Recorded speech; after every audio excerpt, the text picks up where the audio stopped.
Hello, today I would like to show you how to turn on the settings in the Zoom for the music lessons.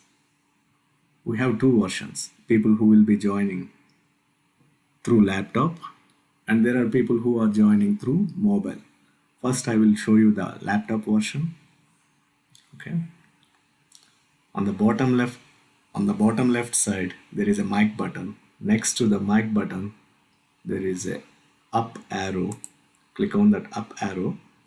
You will be seeing the audio settings. Click the audio settings.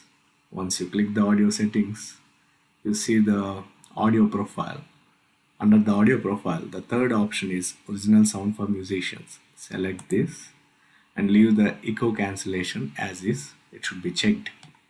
Exit out of the settings.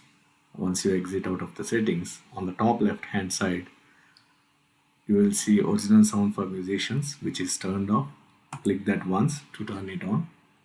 Now you are ready to take the music lessons through Zoom. We will cover the mobile version now.